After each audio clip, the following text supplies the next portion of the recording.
my thoughts are going in like, does the board select the people who receive the homes? Yes? Okay.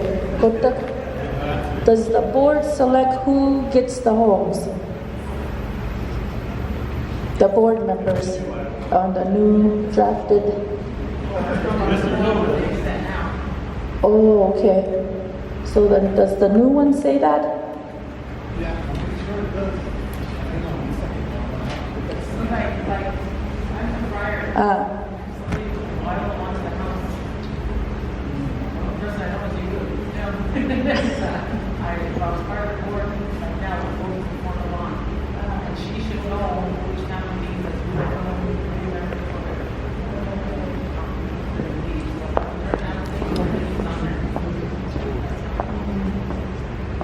Okay. Okay, look at all this stuff is new to us because it's, you know, you're sharing it. Hey, say that when we get there, does it have to be in this drafted, is it a jar?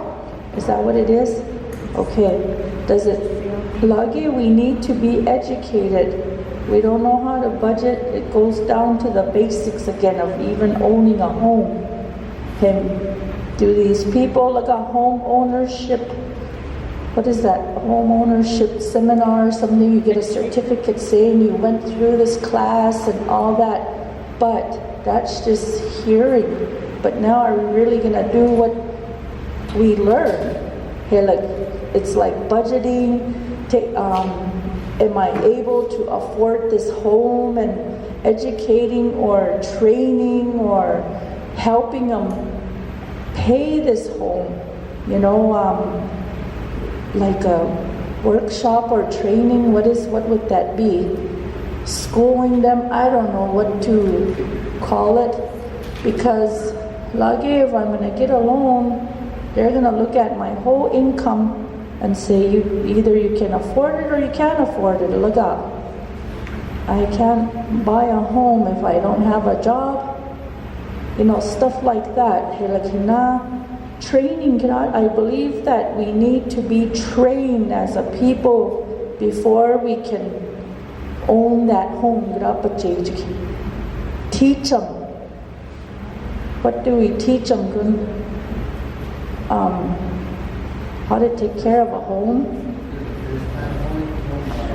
Cook simple,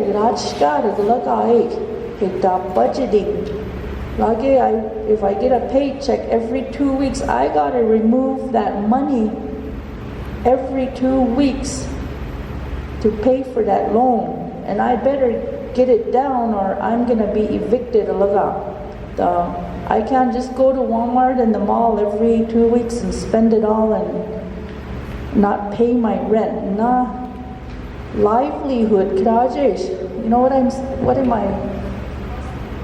Cost of living, training these people before they go into the home and let them labor on that home too if they're selected. They need to go in and put some hard work into it so they can have ownership, so that they don't just ruin it. It's like, I got this for free, I don't need to take care of it. You know, how do we change the mental? Brandon,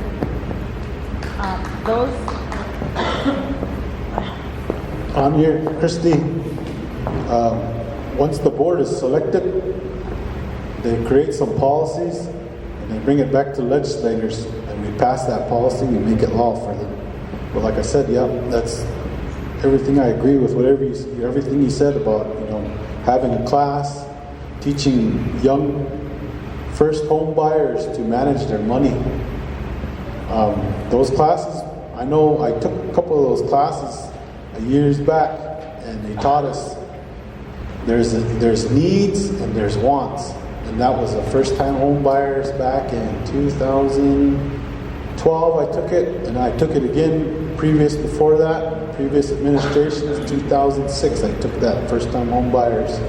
But like I said, I think there used to be classes provided through housings, and there was also a $10,000 down payment that the tribe would help first-time home buyers.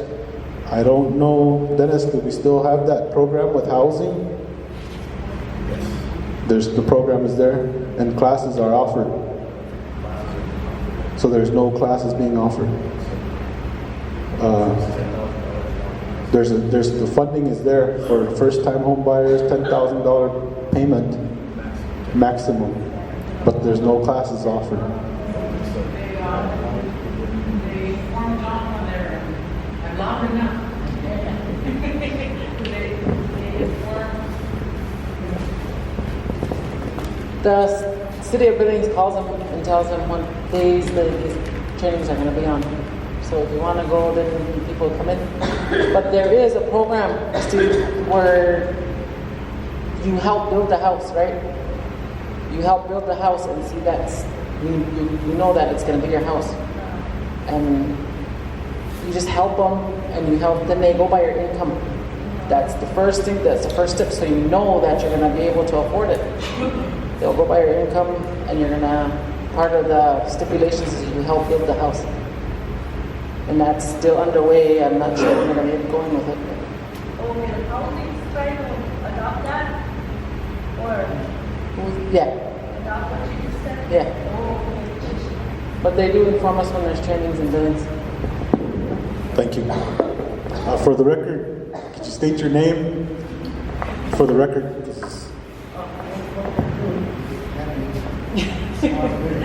Crystal smarter than me. I'm the ROP for the Pro Agency area.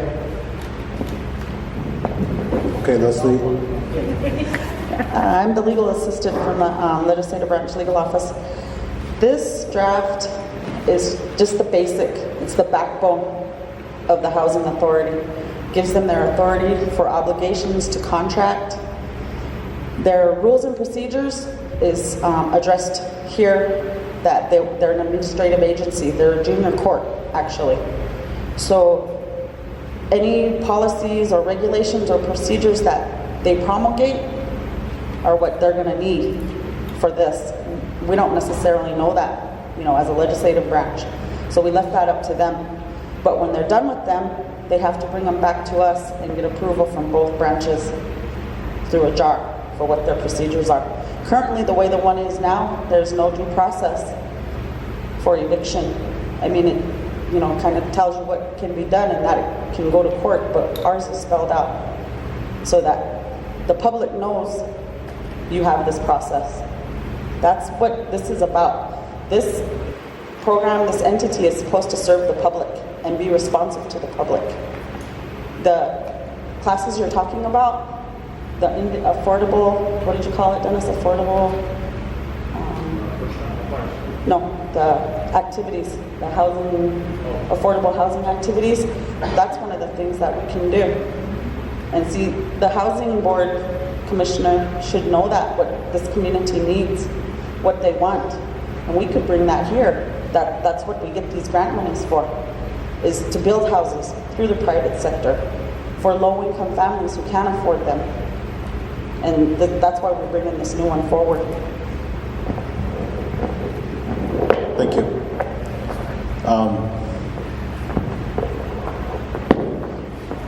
There's you want to come and speak? Come up. Comment? Okay.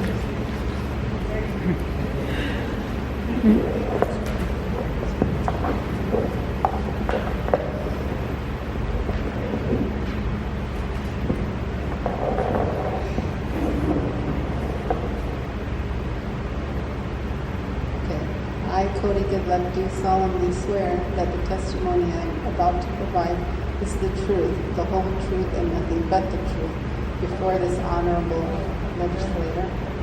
So help me God. Okay. Well, I am definitely in favor. I've heard some good comments. There are a lot of good people that need homes. There's a lot of school children who need homes. Families, large families live together. It shouldn't be that way. We are a great tribe. We're a great nation. We need to work together. We need to support this because nothing's been happening. Everybody just kind of sits complacent, sits back, and lets nothing happen. But I think this is a chance for us to move forward. It's gonna bring progress, And Dennis, are we being penalized, and are we not able to move forward for another 5 years because of the deficits, or what is that?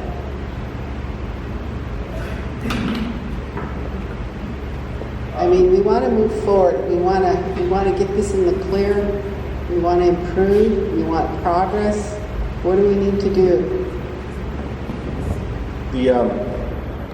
The deficits definitely don't help me. I mean, 255,000. I think our last Indian housing block grant award was somewhere around 2 million something. So there's still money there to put into the Indian housing plan. But it'd be best to have as much money as possible. This judgment, where the 255,000 per year comes out for the next 5 years, that's something that every housing authority across the nation. Some of them are still fighting in the 10th Circuit. They're doing better than we were in the 9th Circuit. But it's just something that hit every tribe, and courts are going to decide the way they're going to decide. So it's not. I don't think that this case in particular was something that the housing authority did wrong, or was a result of poor management or anything like that. I think really maybe the lack of response to the initial notices, but the very initial, the case itself, everybody had the same idea that you could count these houses until they're paid off, which is logical. Right? So basically, we want accountability. We want accountability when we request for federal funding. We need to be accountable. We have to have our ducks in a row, have to meet the standards. And I think this will help get us there. And I think that we'll be able to move forward instead of sitting back and wondering why nothing's happening. There's a lot of people that have homes already that need renovation, like Christy said. And so, we need to get this started. We need to move forward. Can't sit back. We have to be in agreement as a community, as a tribe, as a whole. That's all.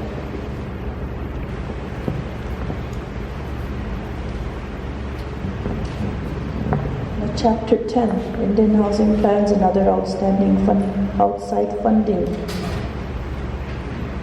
In Abolish, does it go straight to the Crow tribal budget?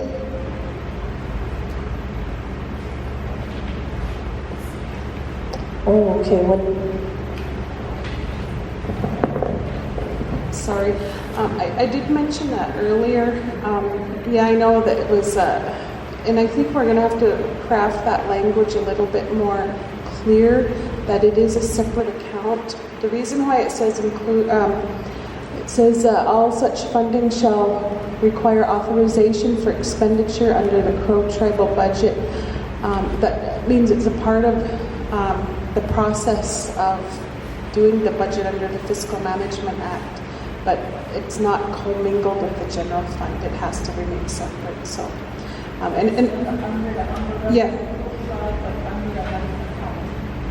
and also under the authority of that board. And so it's more of to me it seems like it's more of so we can see it. So it's more of that transparency function. All such funding shall require authorization for expenditure, and I believe that's so. Backing up a little bit, it says upon approval and the Indian Housing Plan and associated grant funding shall be fully administered by the Housing Authority as a Crow tribal designated housing entity. So that's that separate bank account. So, it's confusing because the other night we thought some other constituents thought it was actually commingling with the budget, and that's not the intent of this ordinance. It's just for the transparency, so we're gonna work a little bit more on that. Yeah, right, right. Okay, all right.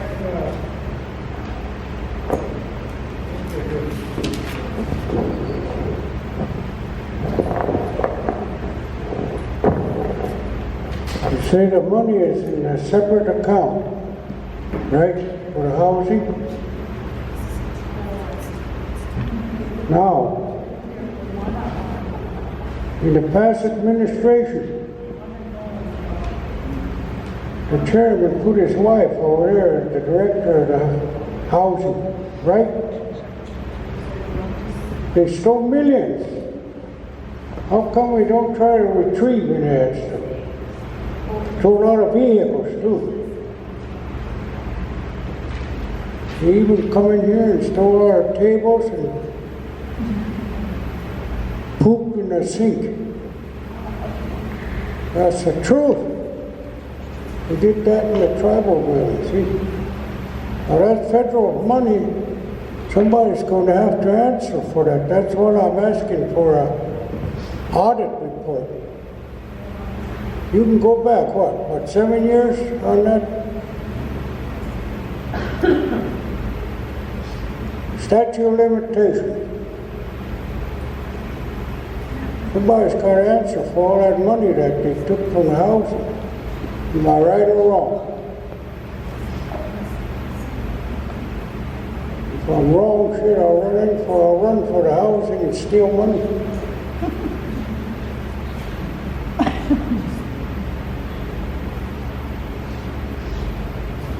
That's what I'm getting at.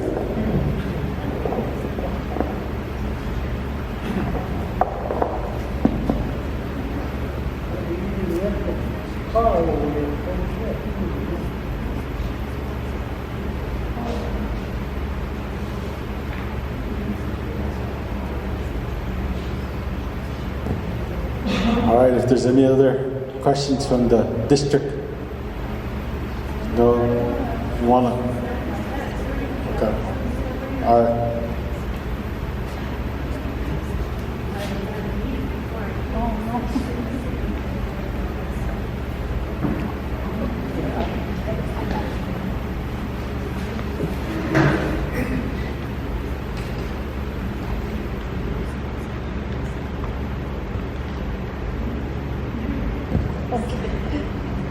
The testimonial oath shall be as follows, it says. I, Janice Wilson, do solemnly swear that the testimony I'm about to provide is the truth, the whole truth, and nothing but the truth before the honorable legislator. So help me God.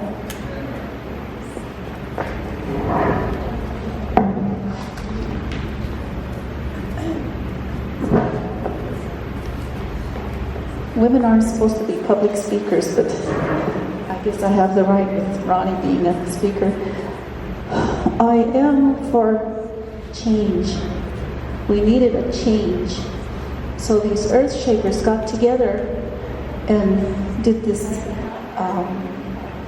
legislative amendment to change things for the better. And that's what our community has always wanted. Something, a change that will be beneficial to every member of our community that is in need of housing. And it's not going against the current administration or past administrations. It's amending what needed to be amended because the old one was 1977, I believe. So it's time.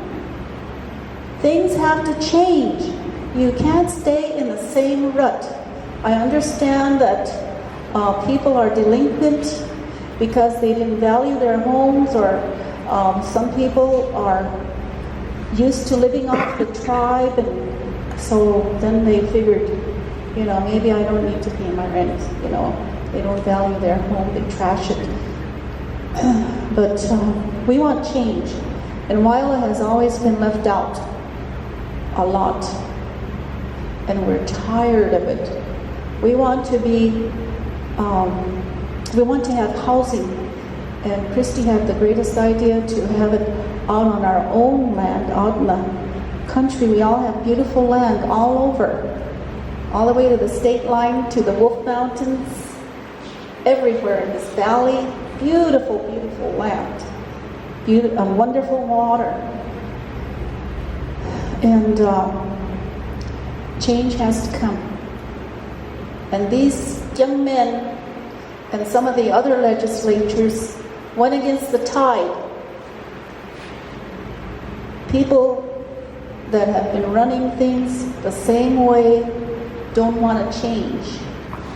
But then that hurts their districts. But we want change for the better, for every member of our community that needs housing. And so I'm for change and for this amendment. It's a draft, so there needs to be more review on this, I'm sure. Go back to the drawing board and refine it, go over it again with the community, point by point, and we'll get the other members to come, and we'll roust them out of their homes so they can hear the good things that are in sight for us. So I'm very proud of our three legislators right there. They're my sons, grandsons, and I'm just so glad that this is before us today. I want to see some good change. Okay.